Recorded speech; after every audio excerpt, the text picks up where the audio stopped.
Welcome back to episode 5 of The State of Freight. I'm Spencer, my co-host Carl. And I'm Carl. Yeah, you're Carl. And we're going to do our May recap. I know we don't like to talk about May recap because it's already June, mid-June, something like that. But there's a lot of exciting stuff happening. Obviously, World Cup. Toronto's going to be mayhem. Don't go downtown Toronto, everybody. You will be stuck in traffic. Who are you cheering for? Is that really a question? Well, I guess it was a question in the past, but now Canada's in it. Yeah, it would have been Italy because we are an Italian company, but it's now Canada. I'm more of an England fan, though. Are you? Yeah. So you're going for England? I've always cheered for England. They've been my team. But now that Canada's in the World Cup, my allegiances are now You're switching? The red and white. Nice. So obviously we have a lot of issues that we talked about in previous episodes that are still here, right? They're not going away. Yeah. And surprise, surprise, there's even more news that's affecting our industry. Well, I feel like we're on repeat here. February, March, April. It's always the same thing, right? Yeah. Fuel prices remain high. Global tensions continue to create uncertainty in the energy market. Tender rejections, I think they're even higher now, like 14. Hovering 14 to 16%. Yeah. Right? We still have rate per miles hitting an all-time high.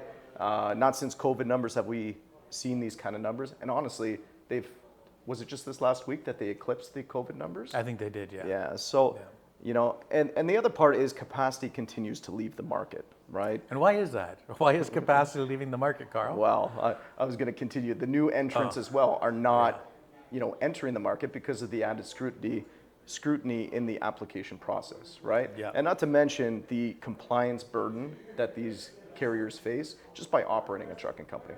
Costs remain high, everything becomes a lot harder to conduct business in this sector. So again, we're not going to talk about all these different topics because we've already discussed those, right? But what's something that happened in May that could have a profound impact on the transportation industry? Well, I'm assuming you're talking about the Supreme Court unanimous 9-0 vote. I am. On the C.H. Robinson or the Montgomery versus Carib transport. And I guess if you don't really know, which I don't know how you wouldn't know this being in this industry, but the Federal Aviation Administration Authorization Act, or the... I call it F4A. F4A is the short version. Used to be our shield, right? Yep. And there was some protection there for brokers that they couldn't get tied up in different state courts for negligence claims and stuff like that. And that shield has been eroded, right? It's been struck down that you can't, the federal protection is gone, and brokers now basically can be held responsible for their carrier vetting and the carrier selection. It's important to know though, like even with this ruling, one thing that I think people need to understand is, it doesn't automatically mean that brokers are liable for any accidents or these kind of claims. All it does mean is that they need to have a reasonable standard of care and a documented carrier vetting process, which I find kind of comical because we've been doing that for years. Yeah. But I think maybe a lot of other people weren't doing that. And that's where I'll interject. Is this really a Montgomery versus Carib problem, or is this something that brokers should have been doing all along? Yeah, agreed. They should have been. To me, this isn't about any one lawsuit. Yep. This is really about preventing fraud. This is about making sure you protect your customers and making sure that every shipment that you ship for that customer is promoting the brand that we try to put out there. And that's one of, safety, that's one of... integrity. Exactly, all of the above, right? Yeah, yeah. I don't really know how well, I think I do know. I think over these last few years, it has been a race to the bottom. And I think a lot of new players and actors have got into this industry and they cut corners so they could do some of these lower rates.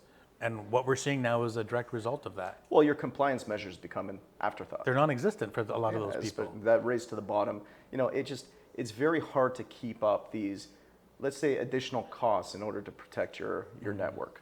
So I think we're going to see obviously an increased burden on the pricing teams.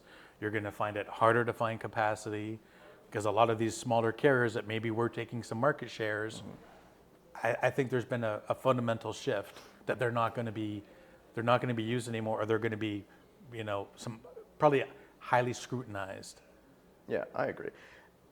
Question for you though, Do you not find it funny that you're seeing all these different people come out right now and really try to put out these new vetting process, and it's like a reaction to the marketplace, right? Like, I don't want to plug our company too much. This is not one of those sell things, right? But that's something that we've held very true for the last several years, right? Our vetting process, our compliance department, it's something that we really put a lot of emphasis in. It's something that we really try to emphasize, because at the end of the day, anyone that's carrying freight for ISG, that's not their truck, that's our truck. Oh yeah, it's right? our brand, right? We Exactly. stand behind any freight that moves, whether it's on our asset or on our partners, right? It's got to be seamless for our customers. Yeah, and that's why I say, isn't it funny that you're seeing all these It different, is. measures Yeah. that new companies are taking in order to, react to this. Yeah. But Right. again, as you said, I think this is a perfect example for us to highlight to maybe some of our customers that didn't understand What we do. what we were doing. Yeah. It was so seamless to them, they never thought about it. But now we get to promote it. I'm glad you said that. That's a perfect segue. Well, I know marketing team has been very busy, Yeah. right? To put the ISG shield, I think we're calling it. Yeah, we're calling it the shield. Yeah. Yeah. But I want to take a moment to highlight some of the things that we're doing, right? So we have subscribed to platforms such as RIMIS, Yep. for our carrier onboarding.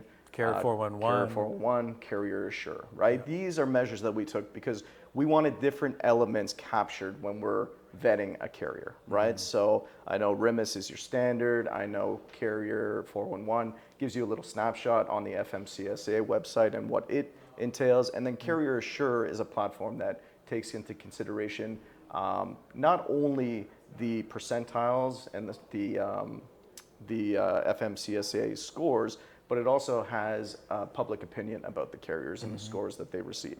So that was good. Our 14-step process that we developed takes into consideration many different items, right? And those could be connecting directly to our partners' ELD platforms to create visibility, complete control over the asset, things such as VIN verification, and checking with insurance companies. It's not just enough to check that a company has insurance. No. We check that each VIN is insured under that policy, which I think is important, and it's an extra step that not a lot of companies take, right? Yeah. And I think too, you need the continuous monitoring Yeah. of that information, right?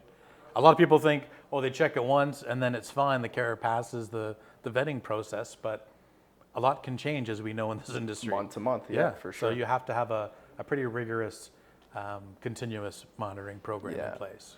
I think another thing that we do well is we try to, we do monitor the inspection areas that a carrier is held to, right? So what we do is depending on the service area that If we're not doing a plug for our company, we're doing a pretty good job of not plugging how good we are. Well, I think it's important, right? Because It these is. are some measures that people don't take, and we want to exude that confidence to our customers to make sure they know, the extras that we put into our vetting process. And we're going to look really silly right now if marketing doesn't put up this image on the screen. This right here, the slide. Right here. What's the bottom line of this case, right? I think carrier selection is now legally scrutinized behavior, right? It's not just some operational step that you have to do. I think our process specifically kind of becomes our liability shield, right? We are shielding our customers from that burden. And it's an important thing to talk about, which is, we had a sales meeting, when this case kind of came out, right?